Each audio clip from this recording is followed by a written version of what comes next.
Hello friends, welcome to the MPSC course in English medium from Suprabha Academy.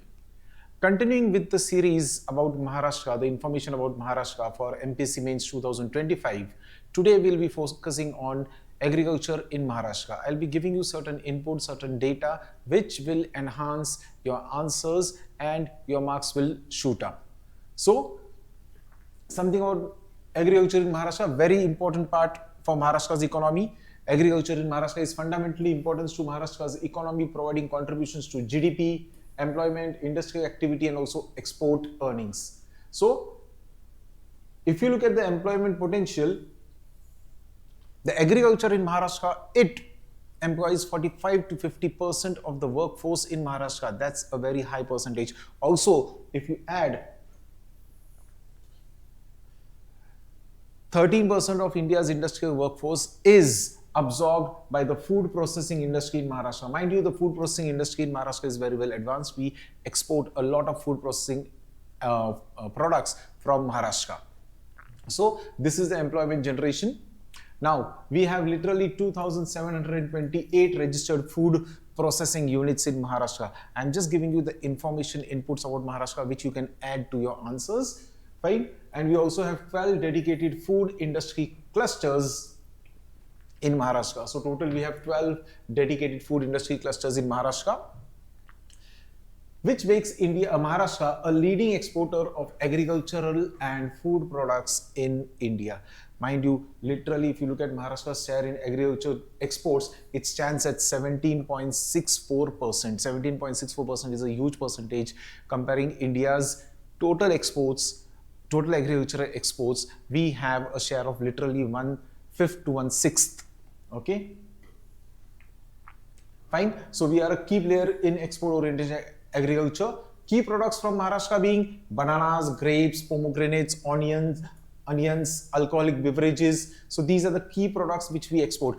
See, understand one thing. I've given you the figures also for some of the points. But it is not necessary that you can go for all the figures in your mains exam. Even if you just give some examples, what are the key export products from Maharashtra, what is the share? This part is essential. This part you will have to mug up. Okay, Maharashtra's share in total India's agricultural export is 17.64%. That part you will have to mug up. Yes, but rest of the other figures, even if you don't mug up, it's okay. So, in 2025, the agro-food exports surged to a record of 47,017 crore with major exports being bovine meat, fresh fruits and non-basmati rice. Okay, non-basmati rice. This forms major part of Maharashtra's agricultural food products which are exported. So bovine meat, fresh fruits and non-basmati rice, they take up the top 3 position in Maharashtra's export. Fine. So moving ahead, operational holdings. So certain characteristic of Maharashtra's agriculture operational holdings. Total operational holdings we have is 171.11 lakh. So these are the number of operational holdings we have, and these operational holdings together they operate an area of 210.79 lakh hectares. So this is the area. These are the numbers. Okay, so average holding, that means one operational holding will operate how much area? It is 1.23 hectares. So in Maharashtra, the average holding size, okay, per farmer, per holding is 1.23 hectares, which is declining. What has happened is that if this declines, it means there is a rise in marginal holdings which are below 1 hectare. So in Maharashtra, we have a sharp rise in marginal holdings which are below 1 hectare, and this is happening over decades. Why is this so? Because of continued fragmentation of land. A farmer having 2 children, the land gets divided among 2 children, then that will have again in the next generation they have 2-3 children. So there is continuous fragmentation of land, because of which the average land holding size in Maharashtra is declining. Moving further, land utilization.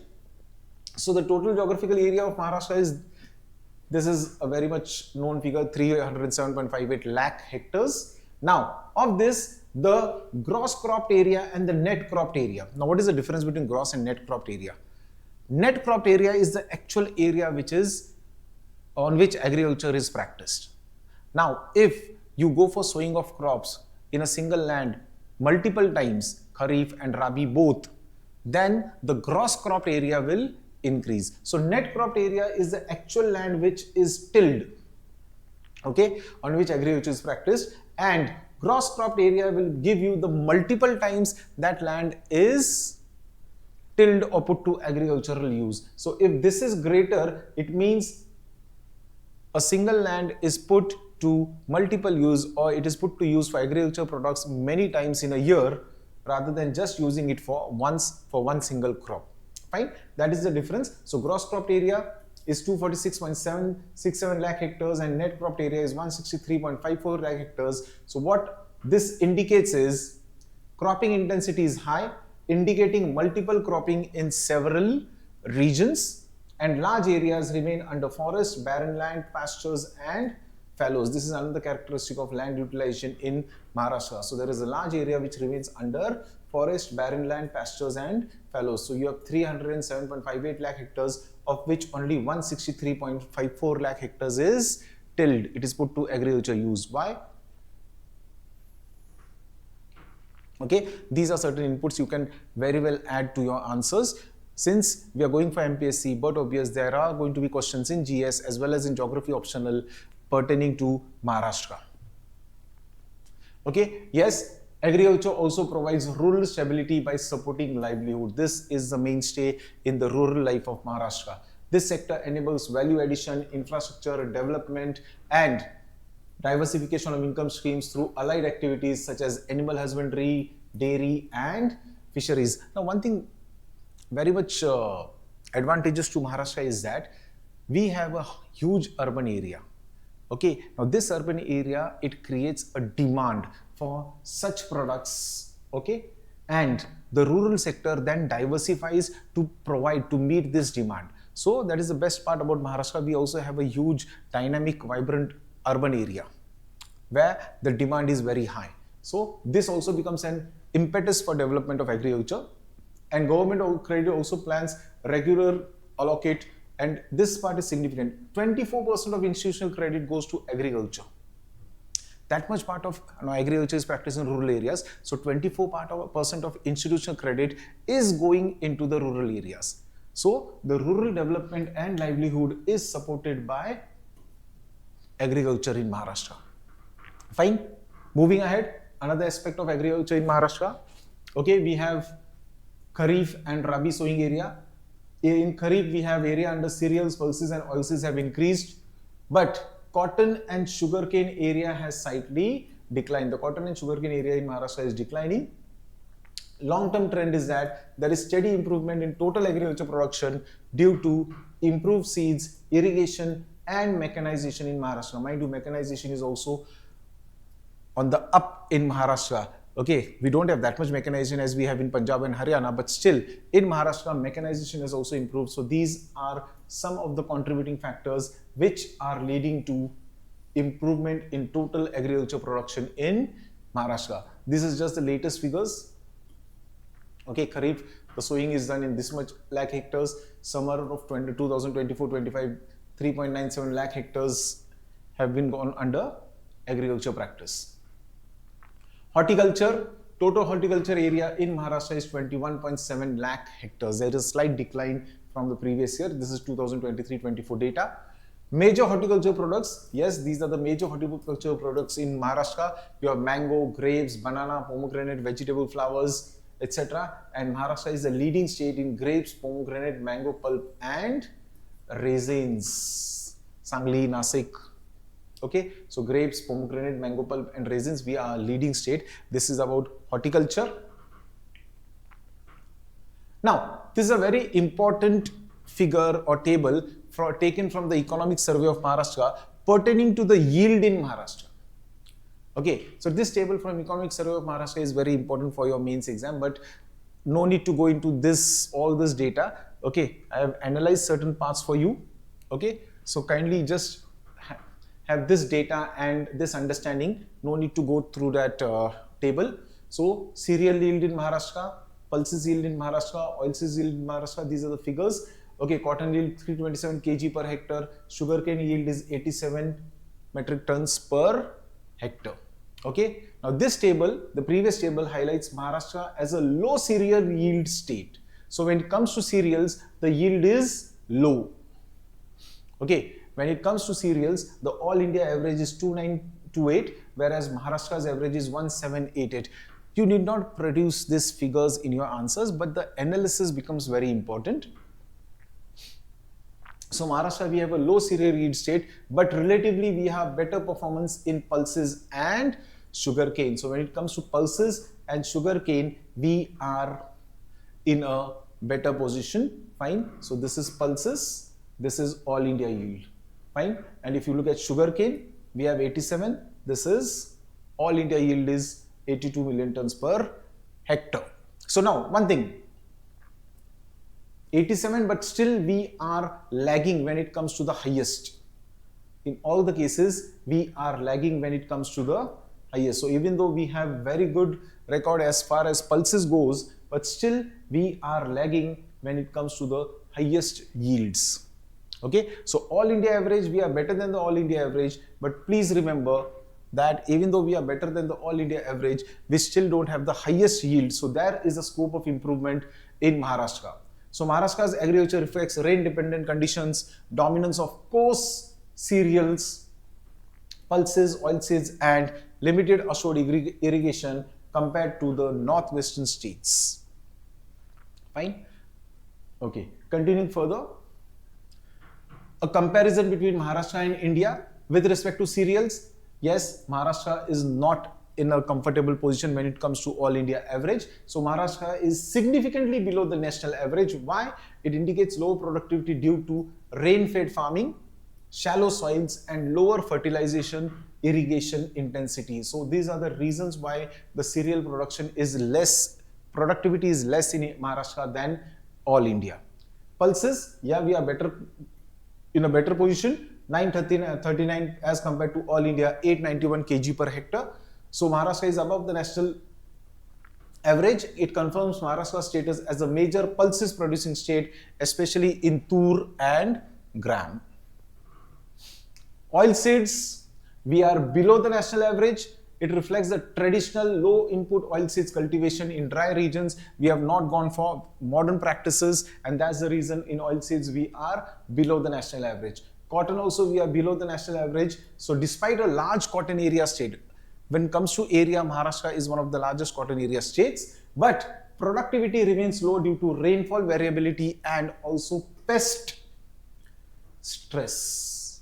So because of these two factors, the cotton productivity in Maharashtra is less. When it comes to sugarcane, yes, we are above the national average. So comparatively high productivity supported by irrigation and cooperative sugar farming. Mind you, cooperatives have played a major role in development of sugarcane farming in Maharashtra. Since we have very well developed cooperative sugar factories, sugarcane growing areas have also increased, and these sugar factories have also helped the sugarcane growing areas to increase their productivity.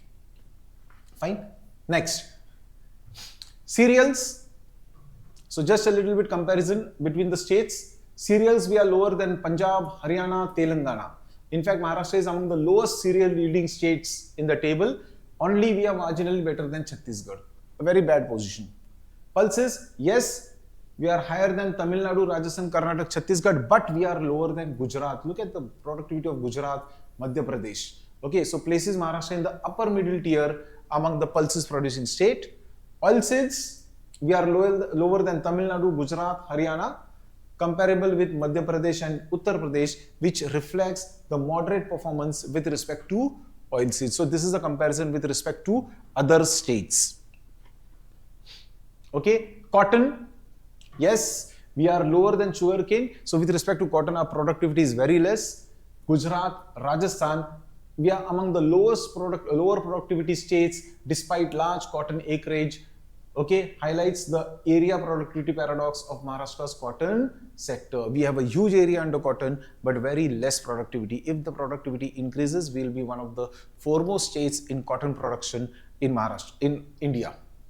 Sugarcane, yes, we are higher than Punjab, Haryana, UP, Gujarat, but we are lower than the southern states of Tamil Nadu and Telangana. So Maharashtra ranks among the top sugarcane yielding states, but still we are lower than Tamil Nadu and Telangana. So to sum it up, Maharashtra shows structural imbalance in agriculture productivity. Okay, at places we have high yields, at places we have low yields, at places we have huge area allotted to a particular crop, especially cotton, but the productivity is very less. So there is structural imbalance in productivity, strong performance in pulses and sugarcane, but weak yields in cereals and cotton, reflects the dominance of dryland farming in Maharashtra, fine, uneven irrigation and climate variability. Improvement requires in irrigation expansion, crop diversification and technological adoption, especially for cereals and cotton. Mind you, one more major challenge Maharashtra's agriculture is going to face is climate variability. So improving our agriculture practice to face the climate variability is also very important. Moving ahead, let's understand a part of Maharashtra's agriculture finance. See, unlike other states, many other states, the institutional finance in Maharashtra for agriculture has increased. Okay, agriculture finance is provided through short-term, medium-term loans, which involves key institutions like NABARD. This is the Apex Refinance Institute, and under NABARD we have the Maharashtra State Cooperation Bank. This is the Apex Cooperative Bank in Maharashtra. Then you have the DCCBs. Then you have the RRBs, and you also have scheduled commercial banks which provide loan to agriculture. What is the share of these? We'll go for in the next slides. So NABARD channels the credit through cooperative banks, RRBs and commercial banks. So it is the Apex Finance Institute which via this medium, it provides agriculture finance to in Maharashtra. So financial assistance is provided to farmers by way of short-term loans, short-term credit, which is given by government through various banks and cooperative institutions. Mostly the crop loans, which is a short-term loan, is provided by government and PACS. Fine. The National Bank for Agriculture, NABARD, it provides agriculture short-term and medium-term loans through Maharashtra. This is what we have seen: MSCB, DCCB, RRBs, and scheduled commercial banks. And this data we had already seen, but again put in, the share of agriculture credit from institutional sources is 24.5%. It's a good percentage in Maharashtra. This is the structure of delivering the agriculture finance to Maharashtra. In Maharashtra, we have NABARD at the apex. This is a refinancing institution. It's not going to provide direct loans, but it's going to refinance these institutions so that they provide loan to agriculture. So we have the commercial banks, we have the rural cooperative credit institutions, and we have the RRBs. Okay. Look at the structure of rural cooperative credit institutions. For long term, we have state cooperative agriculture and rural development banks. In Maharashtra, we have Maharashtra State Cooperative Banks, MSCB, at the apex. Then you also have the primary cooperative agriculture and rural development banks. These are going to provide long-term credit. Then short-term, we have the state cooperative banks, and you have the DCCBs, and then you have the primary agriculture credit societies, PACS as we call them. They provide the crop loans. So you have long-term, medium-term, and also you have the short-term credit structure. This structure is important. Kindly understand this structure. If possible, reproduce this diagram in your answers. Okay.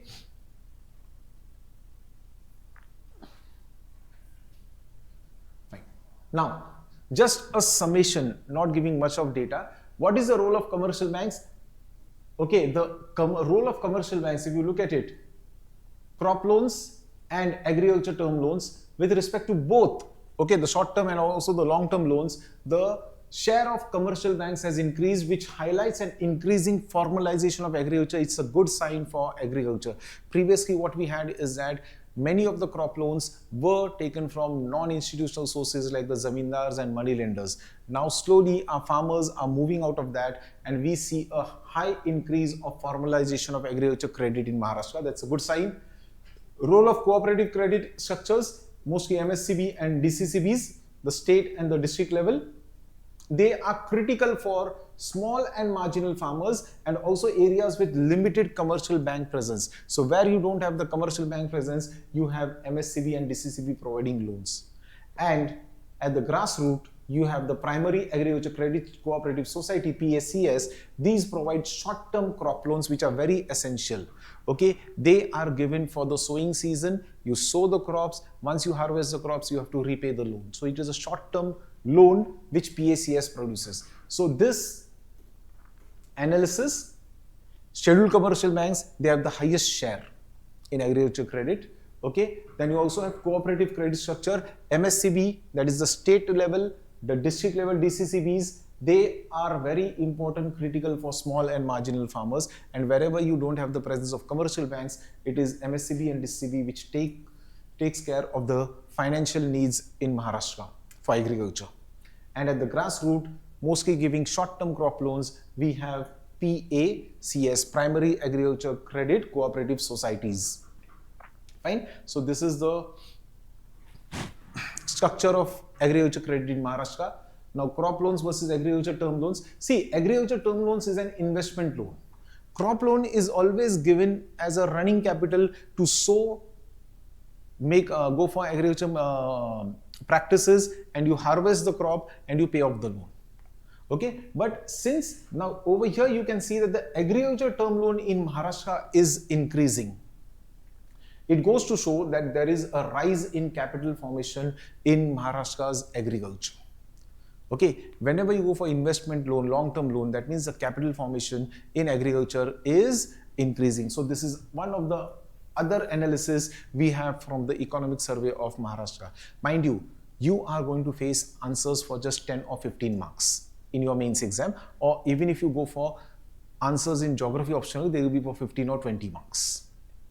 Now, for this, I have just highlighted certain important points. I have also put the data for you so that you can easily analyze and analyze the conclusions. Okay, that this analysis goes hand in hand with the data. So data is just for your understanding. I don't think you will be able to reproduce such data, but yes, the analysis part becomes very important. 4 to 5 such sentences about analysis you pick up from economic survey of Maharashtra, they are going to enhance your answers like anything. So this becomes very important for MPSC 2025 mains. To sum up, okay, some of the pointers you can add for Maharashtra's agriculture.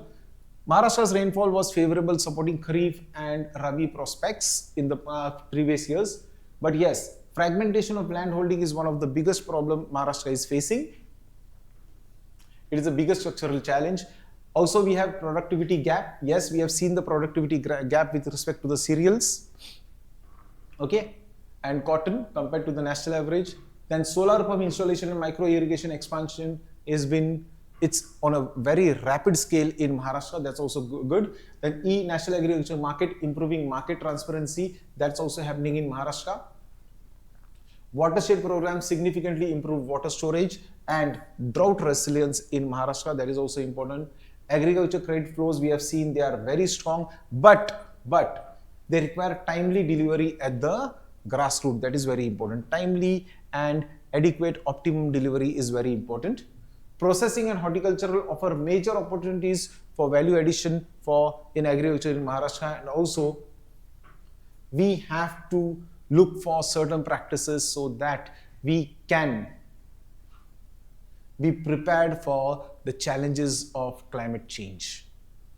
Okay, so these are certain points. These are certain points with respect to agriculture in Maharashtra. See, I have just giving you the conclusion. I have given you certain pointers which you can write in the exams. Mind you, we are going to face 150 or 250 words answers. So this much data would be enough to write those answers. Also, even in those who have taken geography as the optional subject, and if there is a question with respect to Maharashtra, basically in MPSC they are going to ask questions with respect to Maharashtra, you can put this data and put the analysis to enhance your answers. We'll be continuing further with such Maharashtra focused information. Stay tuned. In case you have any difficulties, you can any day contact the number provided. Right? Thank you all, everybody.